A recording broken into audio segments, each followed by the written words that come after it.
Thursday, March 25th, Webster Town Board Workshop. Tonight we have two agenda items, so we'll start right out.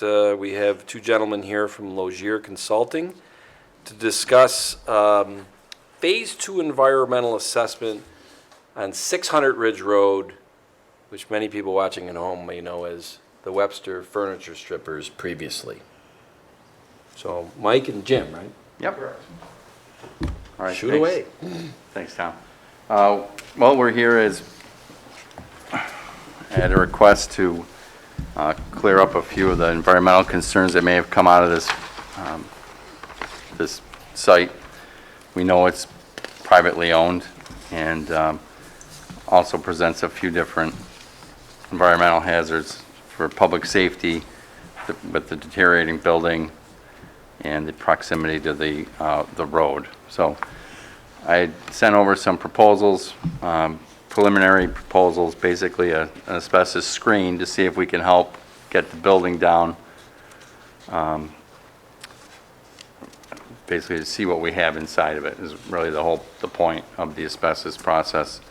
It's required by the state to have some type of asbestos survey prior to the demolition.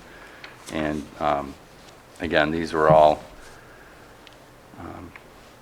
basic proposals. So we wanted to have two different things. One was the basic screen, and then the other piece was maybe we do a whole environmental survey for everything that's inside, including the lead and potential PCBs in the ground, soil contaminations from the earlier.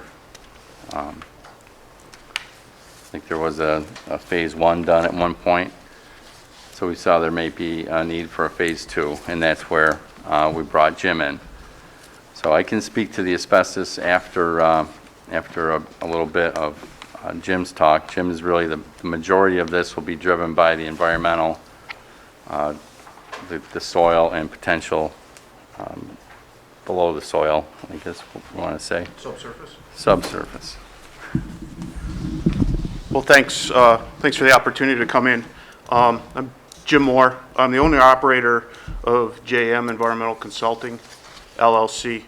I'm here to present you with just an overview of a Phase 2 environmental site assessment for the former Webster Furniture Stripper property at the 600 Ridge Road, Webster, New York location.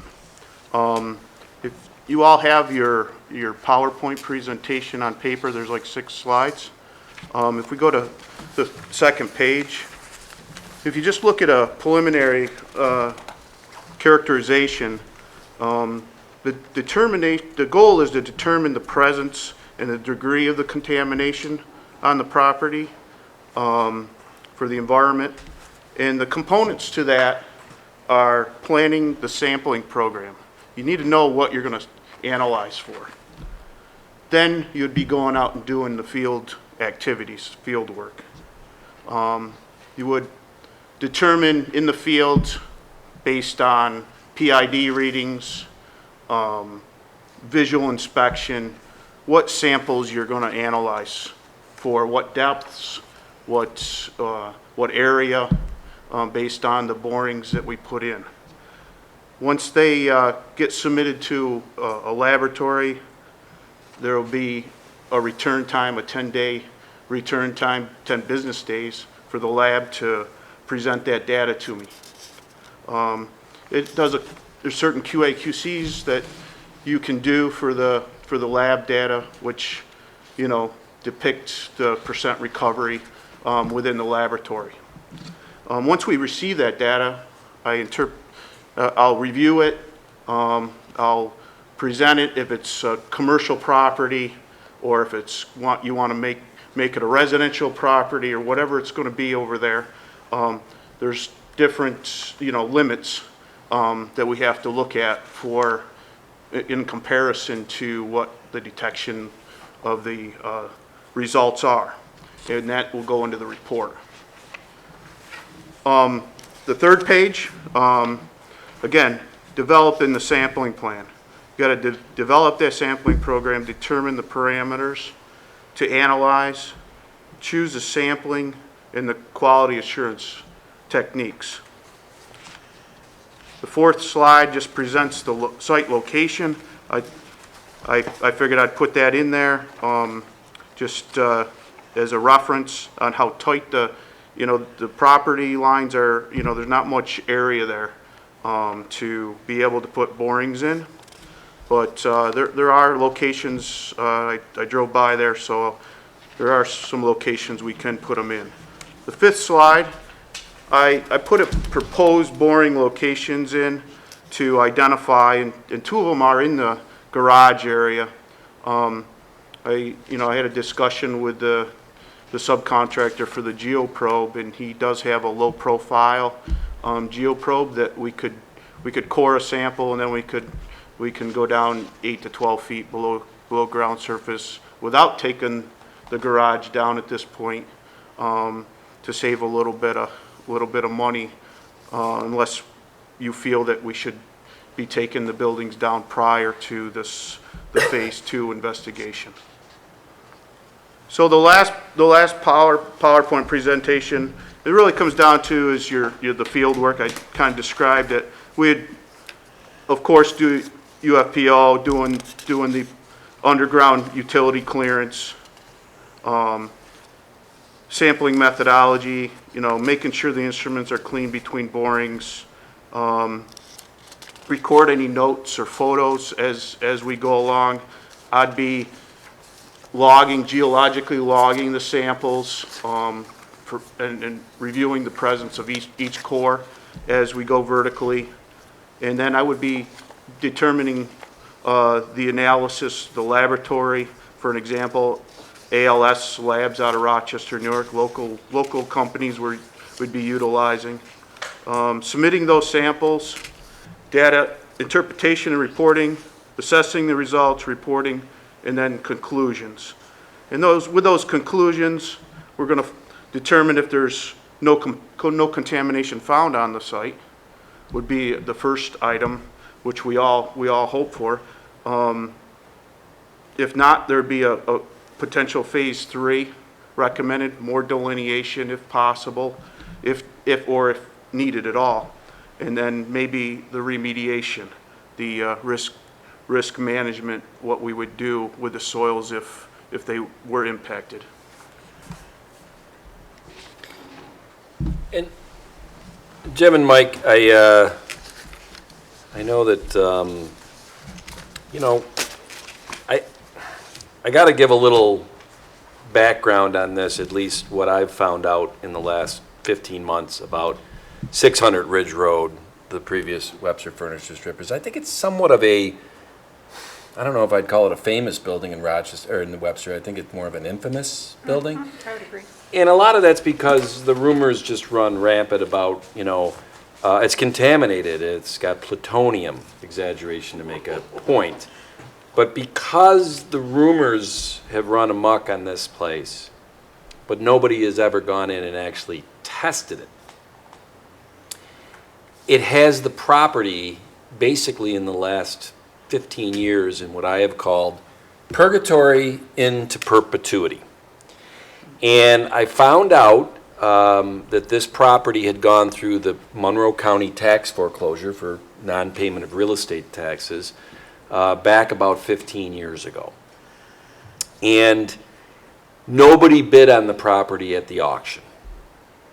So then Monroe County basically has two choices. They can take title to the property and remarket it, and hopefully somebody buys it. Or they basically do what they call a perfunctory environmental review of the property. And as I delved more in with the county personnel, perfunctory in their explanation is, we looked at what the current use of the property was, and if we thought it was like a gas station or something, we're like, there's probably environmental stuff. We don't want it, so they just send it back to, they let the owner who didn't pay their taxes the last 4 years continue to own it. Now, if the owner who has abandoned the building hasn't paid their taxes in 4 years, like 2002 to 2005, does anybody want to venture a guess whether they paid their taxes from 2006 to 2020? Barry, do you think they paid their taxes? I wouldn't know. Barry. Probably not. But they are the title holder. They haven't paid their taxes. So what Monroe County does, by law, is they reimburse the town of Webster and the school district of Webster for those unpaid taxes at what has been about $6,000 a year. In the county, I don't want to say they're very happy to just continue this forever and a day, and they're at about $80,000 right now that they've reimbursed the school district and the town. And the property will just stay that way forever. I found that to be an unusual situation and one that I thought was untenable, and I couldn't really stand by and go for that, especially since, and Patty, you said it's a somewhat of a infamous property. People call us in the government all the time, what's going on with that property? It's the corner of a very historical hamlet, and that hamlet will never be redeveloped into anything while that building is there, continuing into a dilapidated state.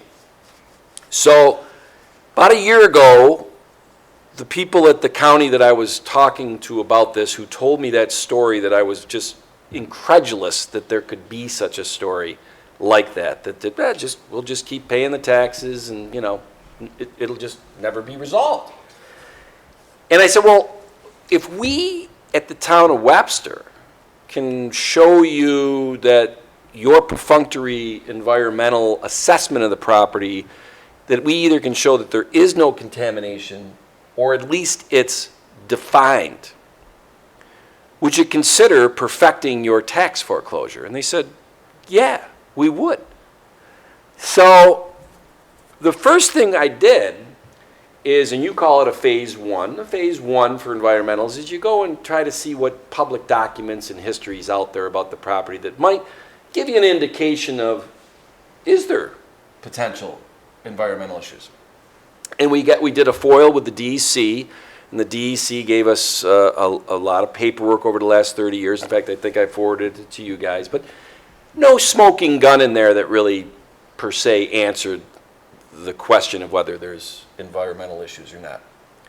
Now, phase two is the testing that Mike and Jim just described. And where they did it in a PowerPoint, they also, and I don't know if it was in the packets, but the inside of the building and then the outside boring holes and whatever, in total is around $10,000 to do this testing. Okay? Now, we just had a meeting, Charlie, last week with a member, a key person at Monroe County. And we're trying to keep them apprised of, you know, what's going on here. It was very interesting, Charlie, that they have about 30 of these properties around the county that are purgatory into perpetuity, that they're spending hundreds of thousands of dollars a year in reimbursing school districts and towns on the taxes because the building's just going to stay that way. Found that interesting, with no real plan to resolve them.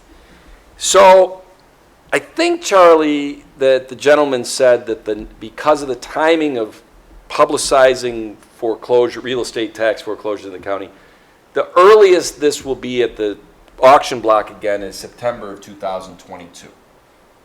All right, so that's 18 months away. All right. Well, Bill, as you said earlier, you asked the $64 question. Does the town own this property? We do not. A private owner has it, but a private owner who really has abandoned the property long ago, and the liens that are on the property, tax liens, this and that, are probably about 15 to 20 times what the property is worth. So at least we thought, well, okay, we go down this path, we talk with Lozier, we talk with Jan. A month ago, we had Rod Potter, our building from our building department, and Nick Mooney, I think, from code enforcement, and actually John Cahill, town councilman who's the liaison to DPW, enter the building. And the reason why we had them enter the building is we needed to know, is this building condemned? If we move forward with Jim or Mike in some semblance of getting some testing done, can they even go in the building? We were pleasantly surprised that Rod came out and Rod Potter said the building is sound. I mean, it's not sound that you'd move in, but if we move forward with this, we could have somebody from the town accompany your people in to test for it. So that's, I guess, the background on it, because in essence, it's a very unusual situation because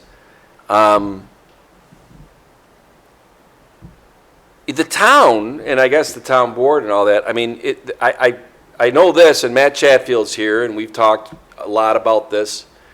We've met with the new owners of the Jade Palace, and we've met with them twice, and they, in more words or less, and I don't blame them, are like, we're kind of in a holding pattern of what we're going to do on that property. We kind of want to see what's going to happen across the street at 600 Ridge Road. So I guess, and I've also vetted this, which I find interesting. This is a heads I lose, tails you win, or however that works, is that the town doesn't own the property, but we've gotten confirmation from our insurance agent that if that property fell over and a citizen was walking down the street and got hurt or killed by the property, the town very much could potentially be considered liable for that. Why would that be? That's a very good question. I'm not the insurance agent. I would say that maybe because of condemnation and we didn't follow that process, although we just walked into the property a month ago or whatever and it didn't seem that way. But,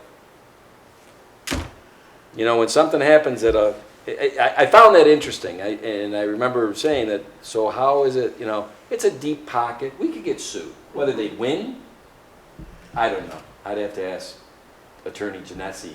No, I would, and I don't know the answer either. You told me about that today, but I would guess that the county would probably be first and foremost, considering that they own the tax liens or have the tax liens on the property. Well, I would hope so, Charlie, because based on the story I just told of how the county is handling it, yeah. So, the good news, I guess, is that, you know, we have time to devise a strategy, if we want to devise a strategy at all. We can just do what you know, I hate to say it, we don't own the property.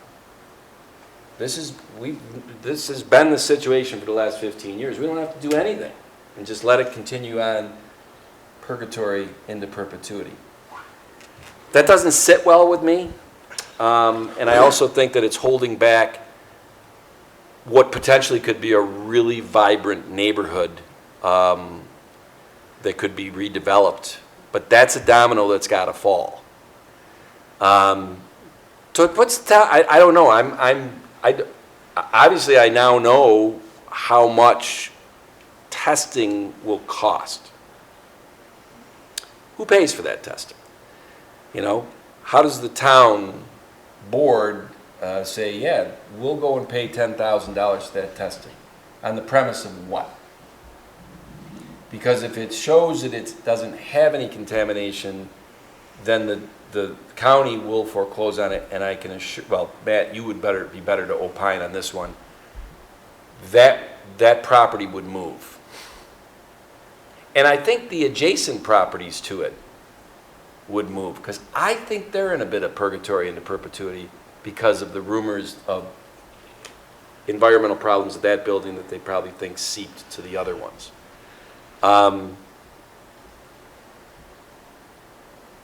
It's an interesting situation. And it is one that I think the citizens of this town are kind of fed up with that corner. Well, I certainly agree, but then my next question is that there's three potential conclusions. Number one, you just described. Number 2, complementary Phase 3 is recommended. And then remediation risk management. So something is found, we still don't own it. County doesn't care about it. Who pays for the remediation? It's a very good question.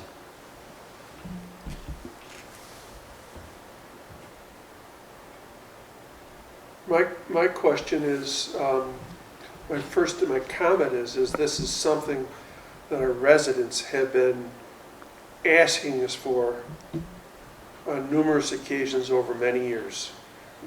You don't hear about it for a little while, and then you hear about it again and again and again, and then you don't hear about it a little while. But it's an eyesore. The majority of our residents on the West End would love to see this handled. Now, my question is, what gives us the right to move forward on this? What legality is there that gives us the right to go into on that property and test? Why is it, when does it become our responsibility to do so? If we're liable, I mean, the parts of the front of the building have already fallen off. And people that walk that neighborhood all the time have called me personally to tell me that things are falling off over the years. Things are falling off and they're worried about somebody getting hit by a brick or whatever. What makes us responsible for that building if we don't own it? And how are we not trespassing if we enter that property? Unless we condemn it. Well, Charlie, we talked about that with the gentleman from the county. There were a couple of ways, and you might have remembered them, I had them in my notes, of how you get access to, well, first of all, the current owners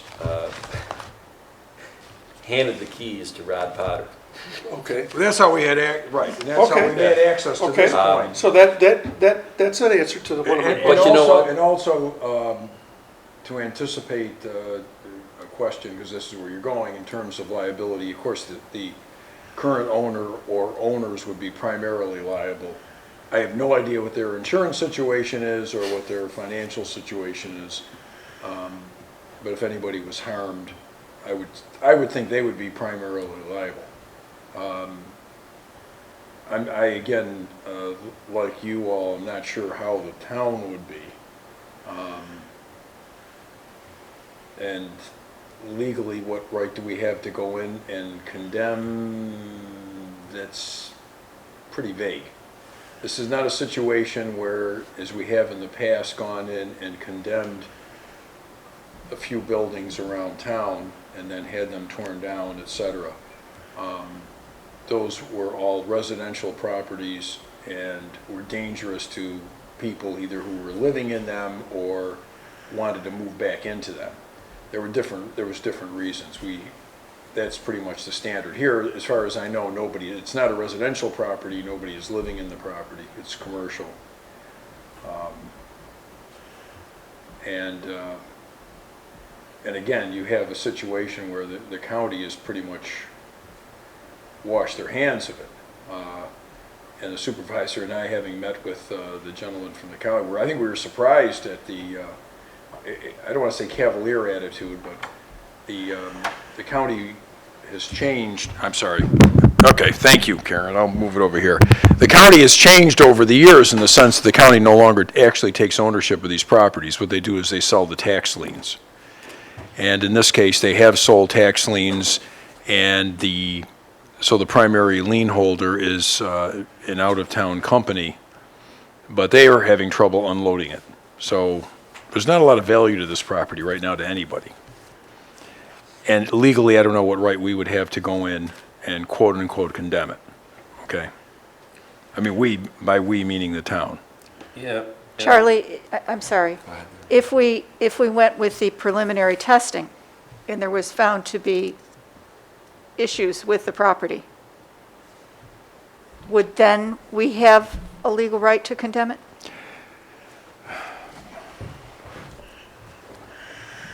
I don't know the answer to that. I mean, it's one of those things where, I've been doing this a long time, it's one of those things I'd have to really do research on to find a basis or a means to possibly do that. Charlie, under my understanding is that the legal owner of the property would have to do any remediation of that property before it could even be sold. I'll tell you something, since we're talking, and I'll speak frankly. I have a little bit of concern about how far we go with this in terms of expending town money. Because we don't own the property, we don't have a legal interest in it, and even though we may have a, I'll say, small p political interest in it, because the community would like to see the property rehabilitated, and I think it would be a good thing to happen. I think it is potentially a great corner for development. However, the fact is that by law, we're limited in what we can spend our money on. And if we put money into a property that we don't own and have no legal interest, either currently or even potentially, I don't know how we can justify that. It may not be a permitted expenditure. Charlie, can I ask you? Sure. I know that, I mean, I don't like spending money. Well, there you have it. We've in the past as a town demolished buildings, and from what I've heard, it costs somewhere between $30,000 and $50,000 of taxpayer money to demolish the building. Correct. What was the premise? What was the legal by We law? have a, How did we expend $50,000 to destroy a building? In our town code, in Chapter 86, we have a procedure whereby the town, usually in conjunction with the county health department, but the town generally can determine whether or not a particular property is a danger to the owners and/or the immediate neighborhood in terms of health and safety of the people who are living in the house. These are residential properties. They will be charged to the owner of the property in terms of any expenses.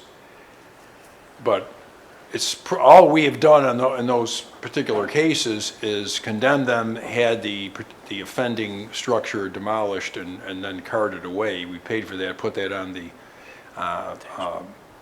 taxes owed, but we have not taken ownership, nor have we. Do you think in a situation like that, you put another lien on the property for the Yeah, cost, basically. right? Do you That's think what we we've ever done, got any yeah. of that $50,000 back? I'm sorry, have we ever gotten You- the money you- back? I mean, I don't know the answer. Usually a to that. property in that condition Yeah. has got I other don't know the issues. answer. I don't know if any, there haven't been a lot of them, but I don't know if what the answer is in terms of if any of them have been a purchase, for example, if the property's been purchased, or if the owners or the owners' families have come back and rebuilt. Yeah.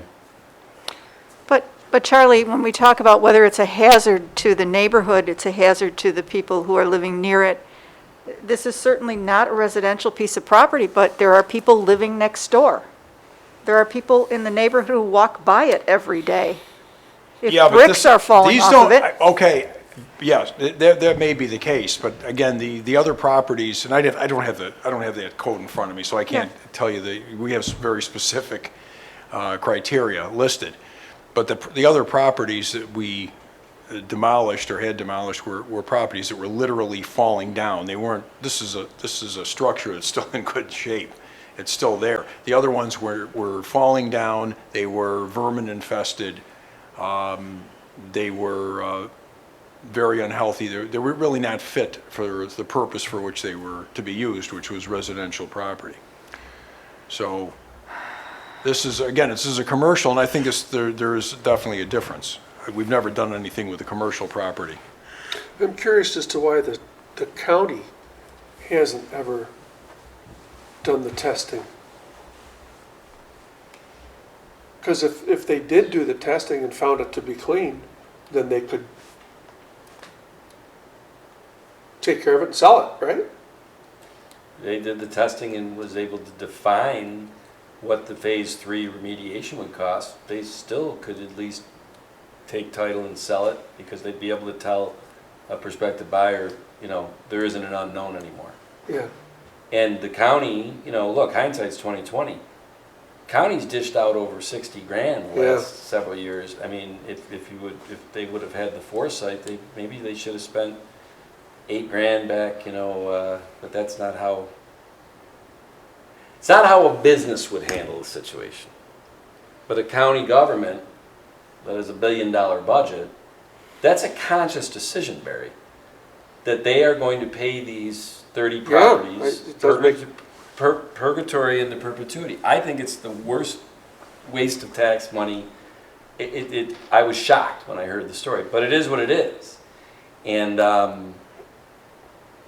you know, it's funny because I had told Mike and Jim, this is the first time I met you, we tentatively scheduled you guys to come in and present today. And I said, tentatively because Charlie and I need to meet with the county. Depending upon how that meeting goes, we might cancel this. Well, the way that meeting went is that what we found out from that meeting, Charlie, to me, was the next time that it would be up for them being able to perfect their foreclosure would be 18 months from now.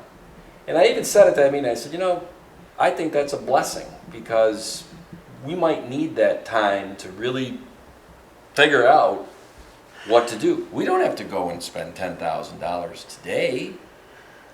Nobody wants to spend the $10,000. But everybody wants the end goal, I think, I don't want to Yeah. speak, of that place being resolved. And, I mean, look, if we want to, on laws and all that we know of, hey, it's not our problem. But I think it is our problem. It's in our town. It is our problem because it's our town and our residents want something done with it, but how do we do something, how do we do this? I don't know. And I mean, if we were to do this and accomplish what we would like to accomplish, would be find out that there is no contamination in the ground.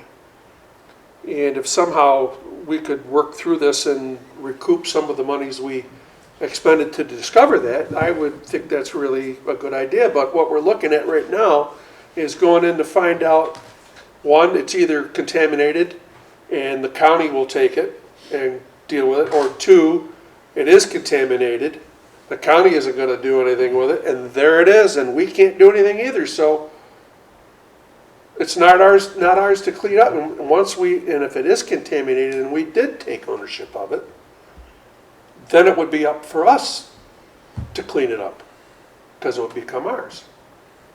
I don't even know how, I mean, I don't want to pay for cleaning up. I don't want to take ownership of it. No, And Charlie, I don't even know if there's a legal way, a path to take ownership of We it. did Is it the discuss that condemnation? briefly, and I actually did some research on that, because there was a mention of quote-unquote temporary ownership for the purpose of a phase two. Have you heard of that? Have you gentlemen heard of that? Matt, have you ever heard of that, phase of temporary ownership? I looked it up. It was referred to us and the particular law, and I could not find it in that law, and I went to which I have copies of sections of the public health law of New York State to see if I could find something in there. I really couldn't find anything specifically looking. In other words, temporary ownership would then give us the possible right to hire somebody to go into a phase two. The phase two would then become It's actually an easement for access. an easement for The access. DEC has the ability to. Yeah, the term that I was given was temporary possession, which didn't sound, I think it's an easement to allow access. So well, it's a little more, you're right, but it's a little more than an easement, because you're actually going in and doing something, you're not just, yeah. Well, and you know, it's funny, Charlie, because when I said that Rod Powder was able to just get the keys from the current title holder, who really doesn't feel like they own the property anymore, I don't think that they would just hand over the keys again for us to do an environmental. Because if you were their attorney, would you? No. Right. That's easy, that's an easy So I one, mean, no. there's a tentacled problems here, you know, it boggles the mind, but I don't know. The current, well, you gotta love this. When we were talking to the county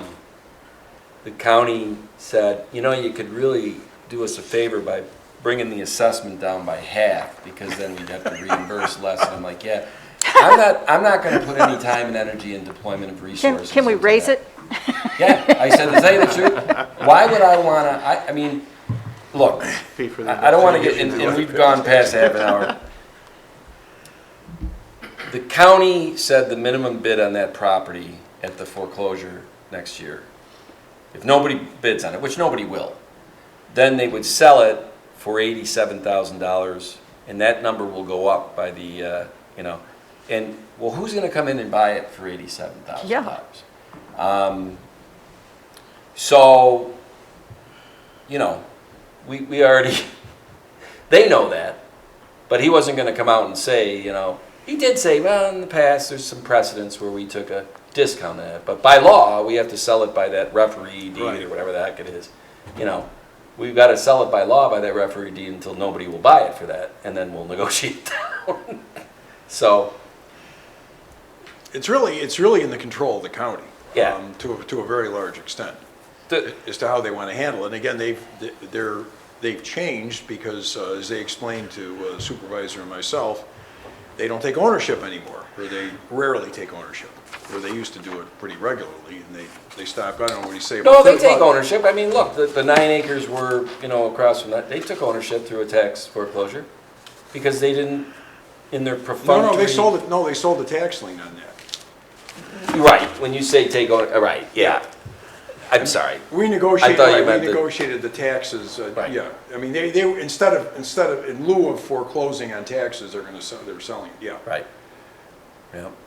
But they're not actually taking title to where they become the owners, and then they would be the ones who would, I guess, the way I'm looking at it, and I stand corrected, if you want to correct me, obviously, but it seems to me, this is a gamble. We're hoping that the phase 2 is somewhat positive, or not negative anyway, that therefore that would then be a selling point for somebody that wants to come in and, But did I understand you to say that the county had already done some very preliminary walk-in, look at it, and say, yeah, it's okay?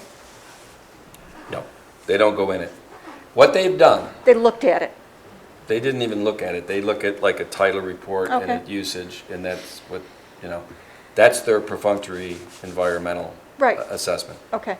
What they have done, Patty, since 2008, well, actually, they sold the tax liens from 08 to 13.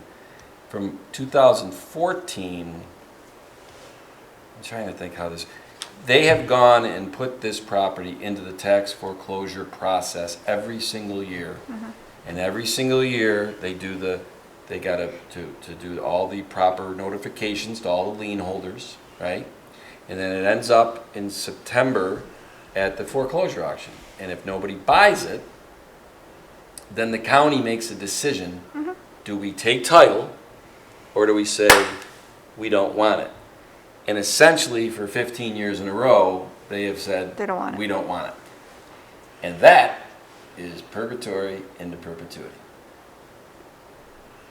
the 87,000 comes about from the taxes from the time, from 2013 when they sold it. Okay, you understand. Yes. Yep.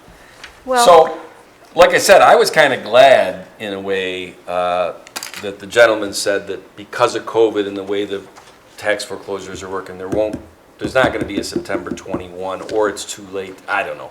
So it would be September 22, and I said, that's not altogether a terrible thing, because we might need time to have people think, okay, everybody wants the same end goal, the thing resolved, and owned by some private developer, and they either revitalize that building or they knock it down and they build something else, which we've said, because of the size of the lot, probably would entail some adjacent properties on Ridge and going north on Gravel. How to get to that end goal? Can I ask the gentleman a couple questions? Sure. In terms of the phase 2, it's required, once you do a phase 2 and you declare it a phase 2, you are required to report it to the DEC? Correct. Okay. Unless it's under legal, direct Unless to legal. unless there's a court order or something prohibiting Right. that, you are by law required, or by regulation required to report. And then it becomes public, or it becomes foilable? Foilable, yes. Okay, so it wouldn't become public per se, but it is foilable at that Correct. point. Okay. Is there a different standard for and this is a sort of a general question, but maybe you can answer it.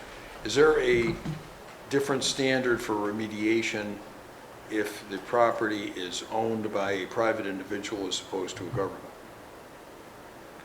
I do not believe so. I think it's the same. So if there were Process. findings on a phase 2, well, it could lead to a phase 3, right? If there, Well, it could be more delineation, horizontal and vertical extent. okay. So a private, it wouldn't make any difference then, you're saying, between a private at this point? and- Correct, as far as I'm aware. Okay. What about if it goes to phase 3 and there's more contamination found? Do you know if that's the case? It just gets tougher because it's, with this type of property, it's so tight, with the property lines. If it extends out, into other, properties, it gets harder because Like if then it you get. leached out into the ground because Right. of where it is, it's raised and it's on a hill. Right, if it's spread, Right. gets in the groundwater, it's traveling, there's ramifications to distance with that. So then you have a harder time getting into residential, neighboring properties, try to stay in right-of-ways, put some wells in if you needed to do such. That's worst-case scenario.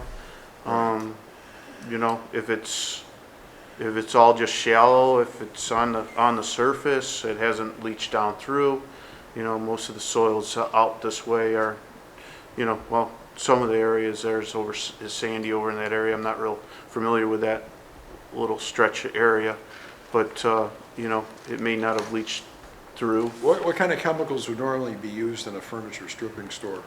Well, you got your lacquers, your thinners, Would those be held in the soil, or would they dissipate in time? or- they could go vertical, yeah, they could travel, yeah. And I said that the phase 2 in aggregate was around 10,000. It really is around 8,000 on the outside boring holes to see if there's ground contamination that could have gone to other properties. Yeah, the initial In and around- borings, soils was about $7,000, I think it was.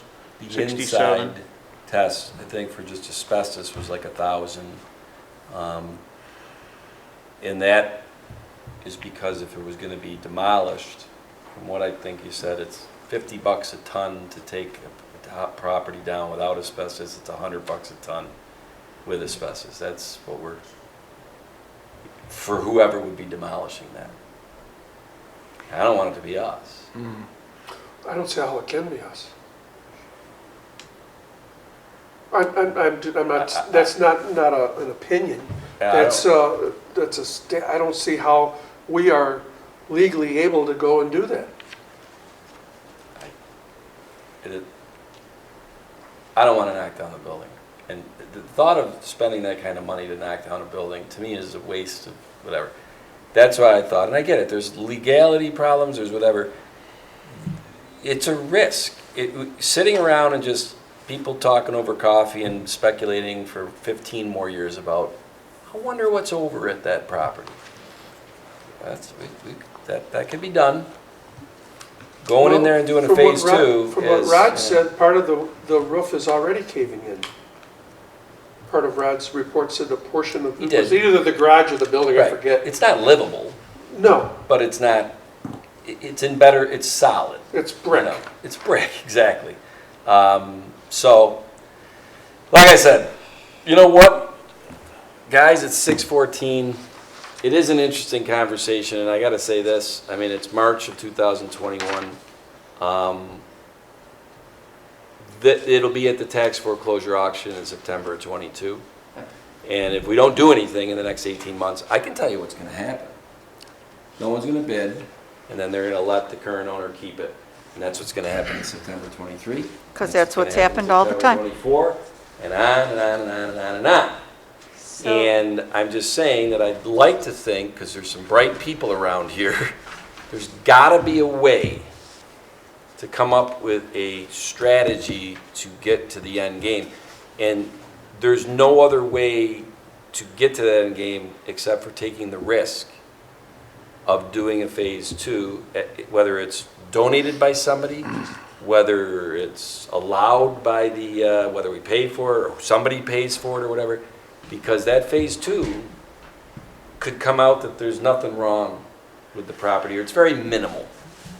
It also could come out that there's uranium there, and it goes 10 feet down, and it's going to cost $1 billion. It's an exaggeration to make a point. But, I mean, Well, it'd be worth a lot if You it know, was uranium. well, I was going to say, maybe we could, get some energy. He'd want to keep his samples. That's right.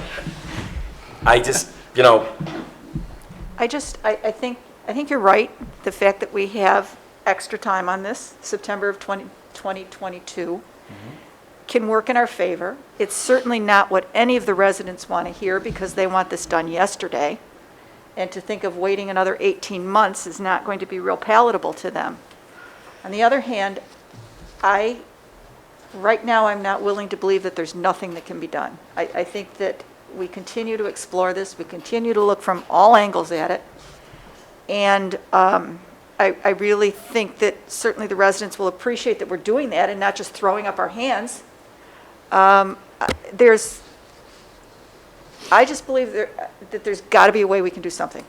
well, and Patty, I want to make sure, regardless of what we do or don't do, we can't move up that September of 22 No, timeframe. no, That- but- That is, if residents are upset that nothing can be done until September 22.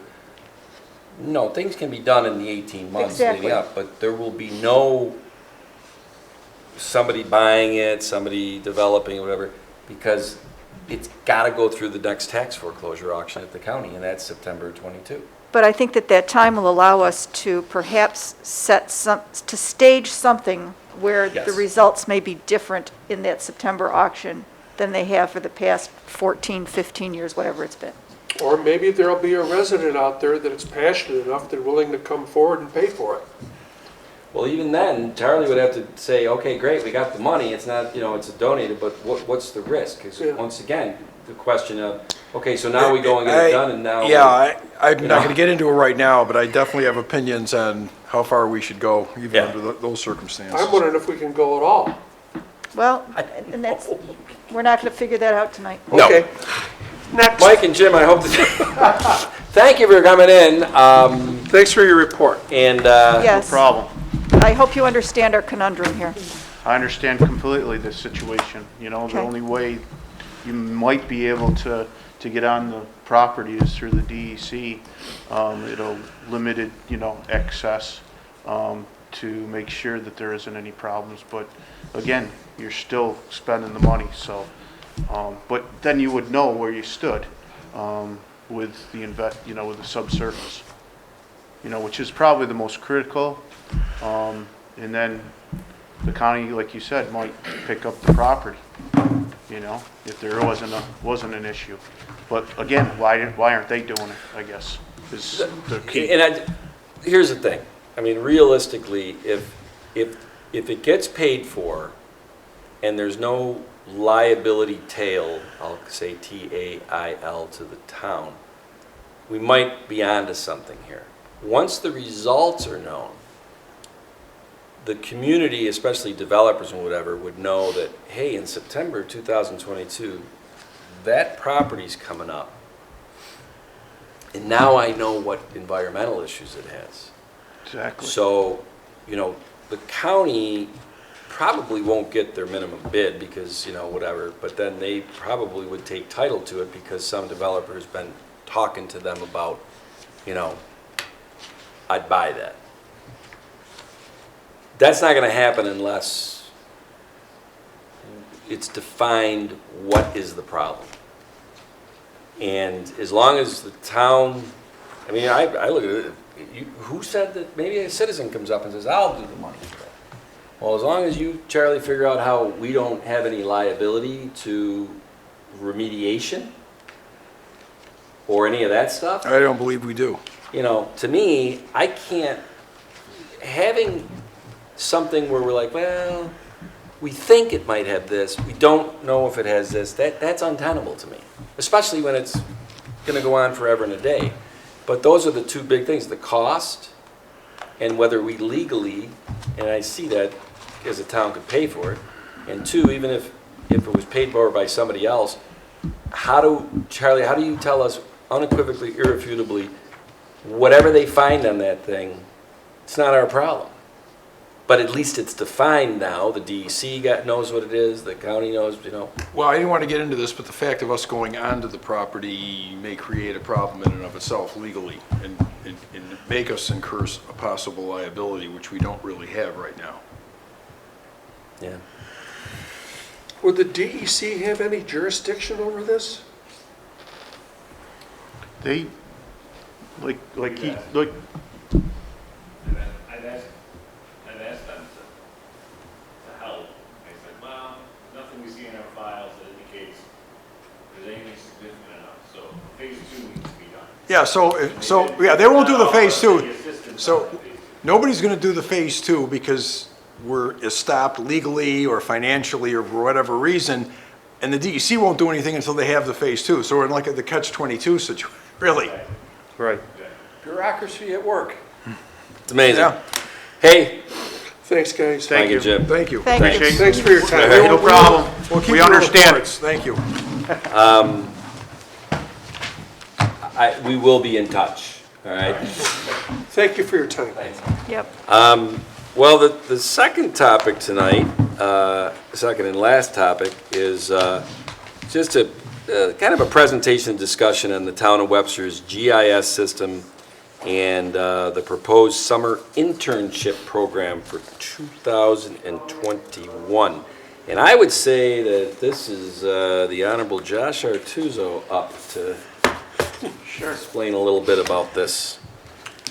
Well, for those of you that don't know, GIS, it stands for Geographic Information Systems, and it has a lot of really good uses. The way that the town of Webster currently utilizes GIS is to maintain our infrastructure, both stormwater and sanitary sewer system.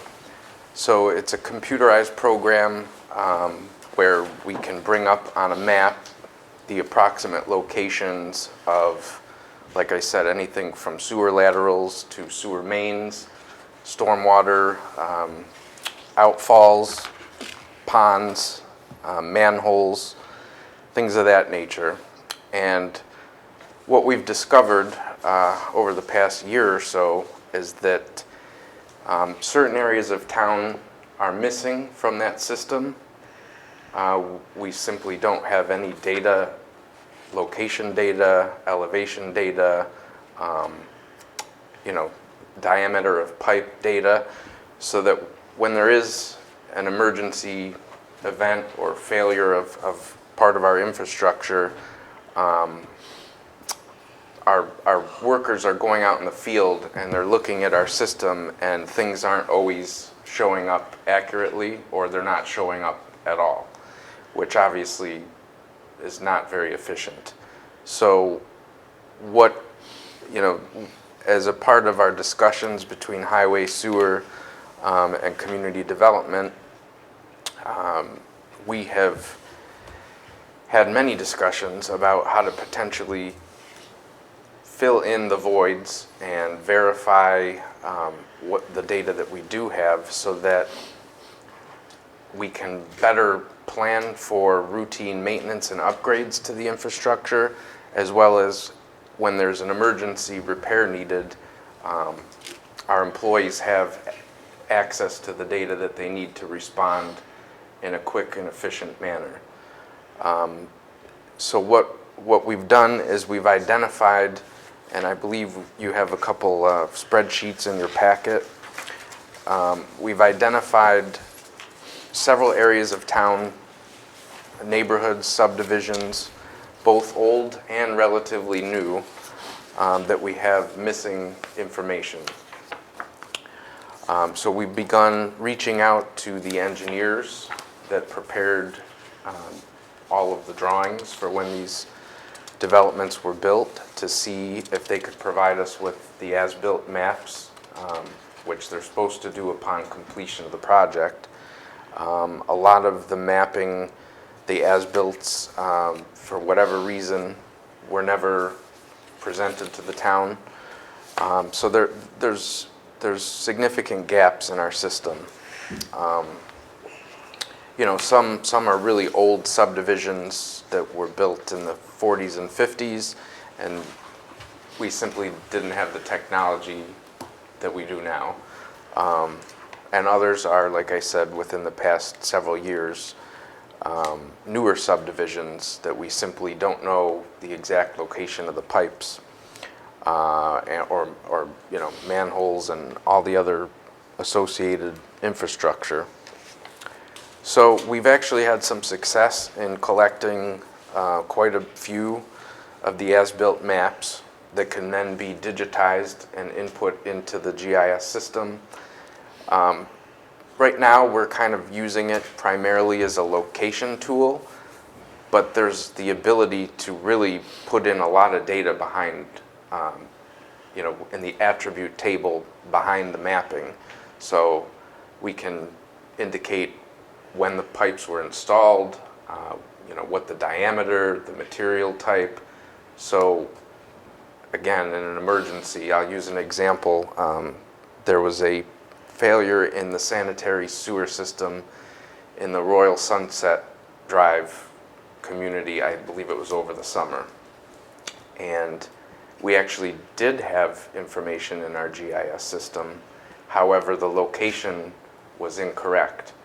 And our workers spent well over 4 hours just trying to locate where the infrastructure that needed attention was. So that's an example that if our system was up to date and fully complete, they would have been able to pull it up on their mobile phone, their tablet, whatever device, and know exactly within a matter of inches where they needed to go. You can also indicate the pitch, so when new developments are coming online, the sewer department can more quickly analyze whether or not this area could handle additional flow. So all in all, GIS is obviously a very powerful tool, and I think that we have some room for improvement in our system. So what we've done, you know, we do have a GIS consultant that did participate in some of these interdepartmental discussions, and you know, this effort that Webster hopes to do, he's seen done many times before, and we were originally looking to the county to utilize some of their existing equipment that we would be able to borrow from them. We currently don't have staffing capability at this current time to use existing employees to deploy out in the field, to locate missing infrastructure and input it into the system. So what we're proposing to do, and what we've essentially put some feelers out at this point, is to tap into some of the local college and university students. This would be a really good opportunity for them, internship-wise, to gain some practical experience. And then the data that they would be out in the field collecting, they would then bring it back to the town and work with appropriate staff that would then do the quality control and make sure that the data that we've collected is true and accurate, and then it would be integrated into our existing system. So what we're proposing is essentially, depending on the response, to assemble teams of 2 for a variety of reasons, safety being first and foremost, that would go out in this late spring, early summer time period, utilizing GPS technology, and they would locate all of the items that I just mentioned in the areas that we have the most concern and the most missing gaps of data. And that would be the gist of the summer internship program relating to GIS. We're targeting engineering students, surveying students, GIS, environmental management students, and to date we've had several people reach out to me and indicate that they're very interested in the opportunity. So with that, I'd be happy to answer any questions. Are these going to be paid or unpaid? This would be a paid internship opportunity. We would look to create, well, there already is a civil service title for summer interns. It would be a seasonal temporary position or positions. We've reached out to other municipalities to see what their experience has been in the past in terms of interns and their utilization of them for something similar. There were a couple that have pursued this sort of thing.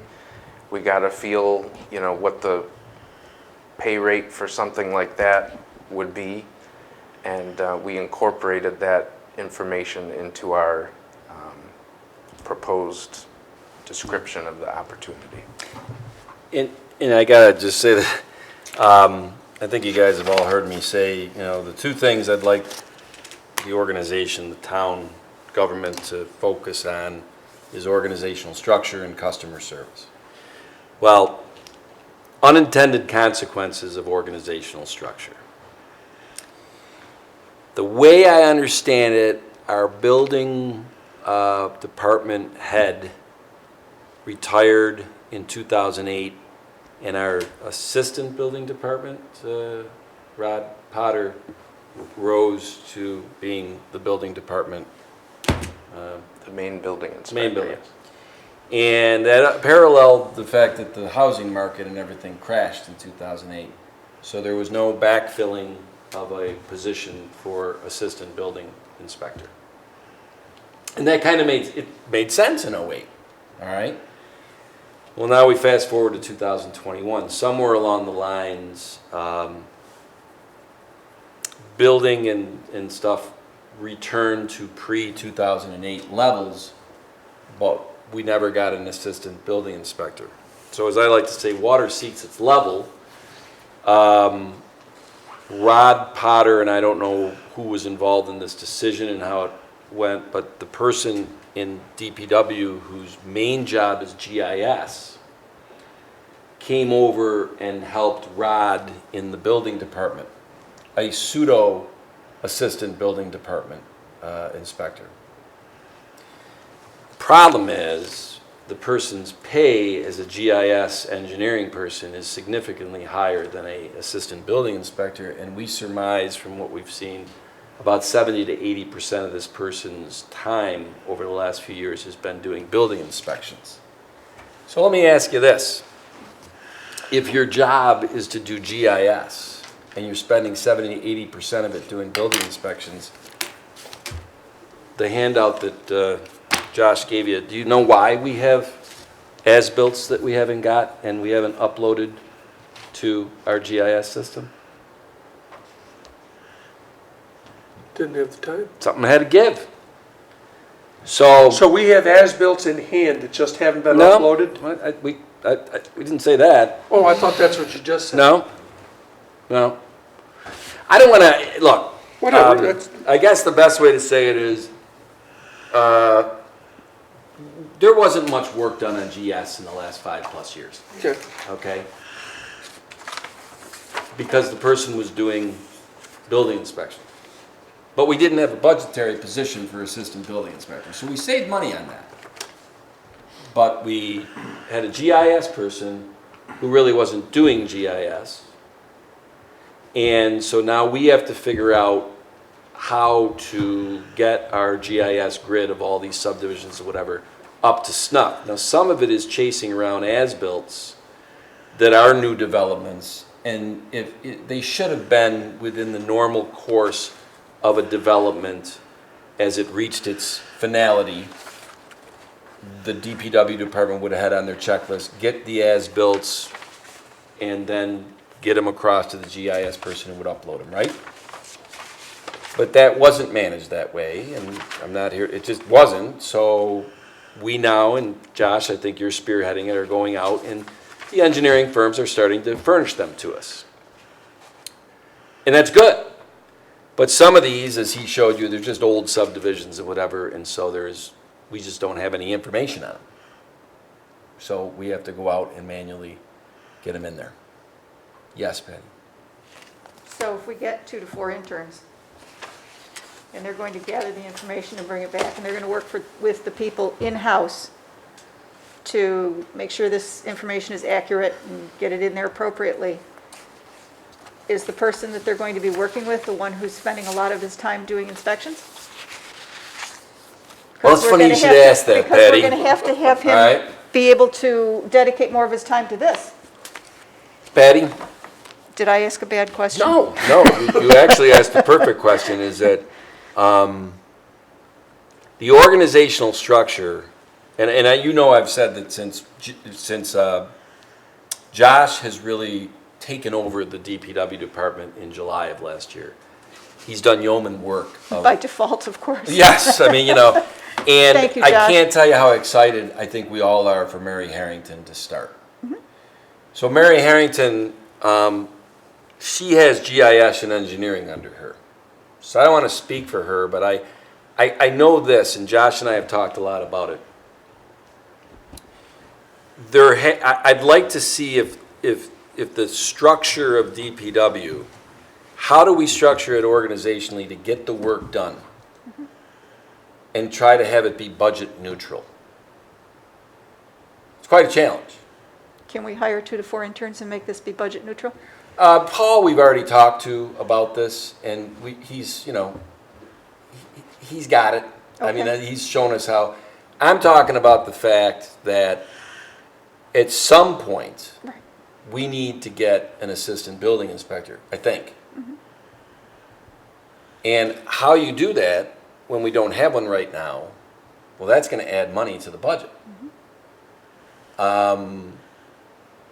So there's just some chess moves that will go into play that by the time, I mean, these interns will be hopefully working between May 15th and August 15th, that there may be some other,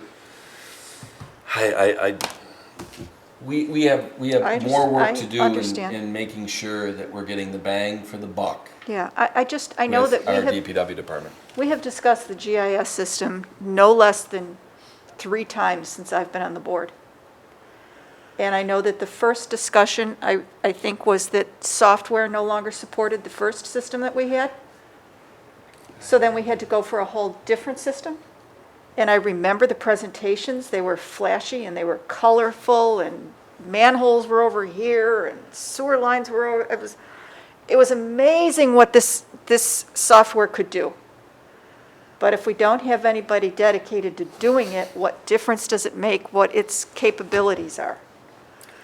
Well, I think the good news, and correct me if I'm wrong, Josh, is there's no software involved. There's some universal Whatever the cloud or program. whatever it is. Yeah, yes, and, yes. and it was great. I got to tell you something.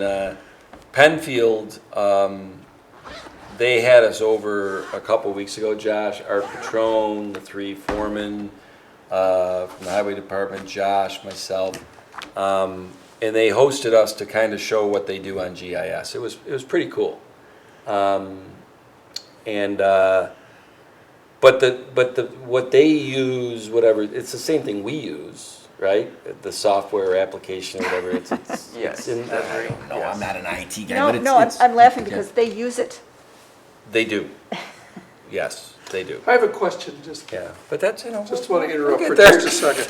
On this printout, we have a section of roads that say, "Will never be able to get as-built, need to do GPS." I can see where a lot of these, they're really old. Right. But then I look at Heathland Circle and Area Lane. Those are new roads. Why can't we ever get a as-built to those? That's a good question. I was not the one that categorized this list, Okay. so I can't speak to what the rationale behind it was. That's a good Unless the company that did the as-bills for those no longer exists and has left the world. That's potentially a possibility. Okay, just curious, because I recognize all the other ones as being fairly old, Right. but there's a few on here that are not. So anyway, okay, never mind. And I wouldn't put my hand on a stack of Bibles and say that that is 100% accurate, Okay, all right? Because that, all right. It's probably just a first blush inventory pretty much, yeah. of what's Yeah. missing. I didn't put together the list, I know Yeah. that, I wouldn't know what the, but it is interesting, and I think when Josh said about, you know, what'd you call it, the attributes that you can get robust on pipe size, type of pipe, PVC or whatever. Materials. I mean, Pitch. pretty pitch. I mean, here we are, we've been stuck for a couple months on that state road sewer bypass because we don't know if the pitch is right to take all the EDUs for the IMA we're doing with Penfield. You know, that's just inefficient, waste of time. Now we gotta get, I guess, somebody out there to check it out. That wouldn't be the case if we had the, you know, GPS, or I'm sorry, the GIS accurate on these things. So, That isn't that old either. no, it's not. And Crossbridge, or is it Crossbridge? Crossbridge. But- Cross Point? But Patty, you, What's the name of the developer? Crosstown. Crosstown? Crosstown. They should have all that. well, it was Visca. Oh, you're for the Penfield? For the- Yeah. Well, I shouldn't have taken it. There was It's more as-built, convoluted. and it said it was pitched, but then there was somebody scratched off and Oh, said, no, okay. the pitch, and we're like, well, who did that? And so now we're not sure if it is pitched The right, boogeyman. and, you know, did they build it differently to what the planning board had approved, blah, blah, blah. But Patty, your question is an excellent one of, well, who would these interns then be bringing this data back to? You know, would it be the person in charge of GIS who is now currently not spending time on GIS? Are we prepared to have that person It's a great taken out of what question. they're doing right now? Well, every action has a reaction. That's why, you know, the building department has to be looked at. It's funny, Josh, what were the building permits January through this time in March last year versus January through this time in March this year?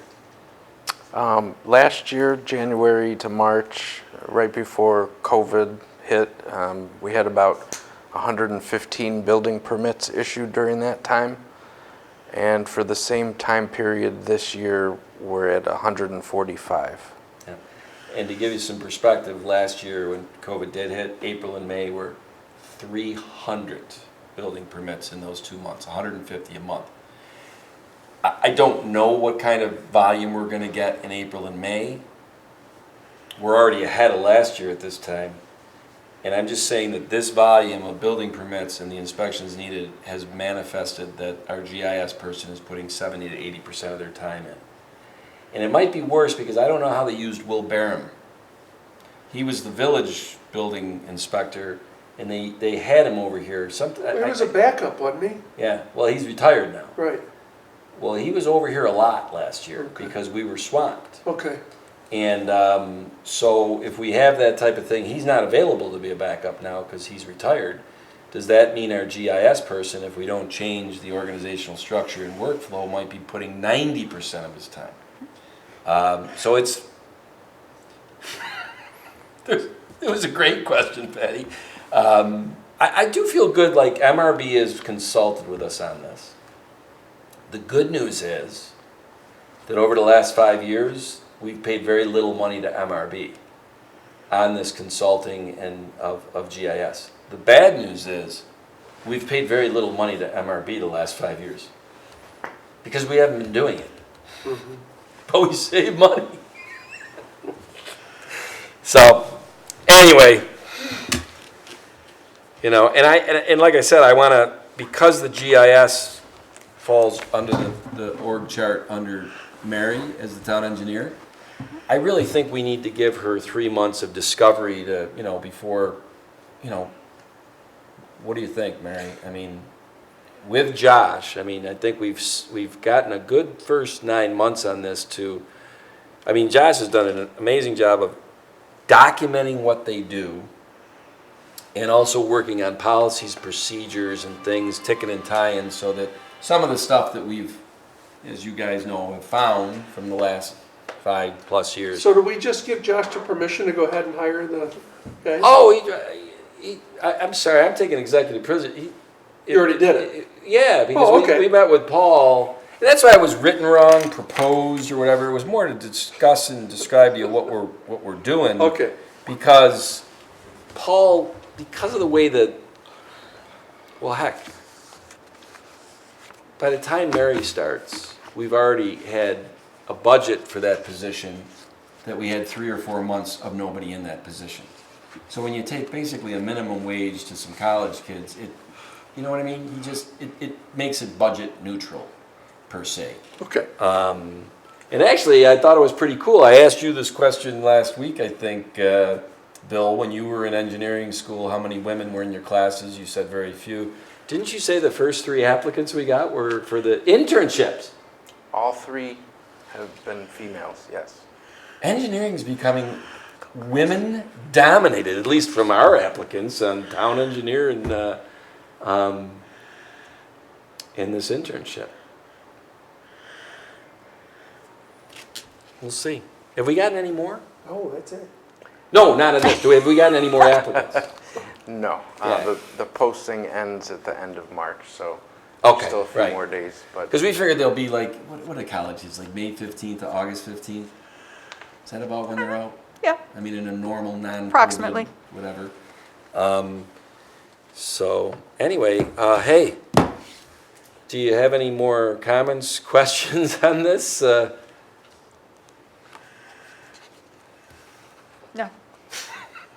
It was a good question, Patty. Well, guess what? I think our workshop for the evening has ended. And guess what? This is our last non-open to the public under COVID restrictions. You got to sign up. But next Thursday night, April 1st, this is not an April Fool's Day joke, our regular board meeting, the public can come into the boardroom, but I would suggest they follow online to sign up. And there will be COVID, Right, I mean, we're not going to be letting 50 people in the room. we will not be letting 50 people in the room, Patty. That is a fact. Yep. So, have a good night, everybody. Thank you.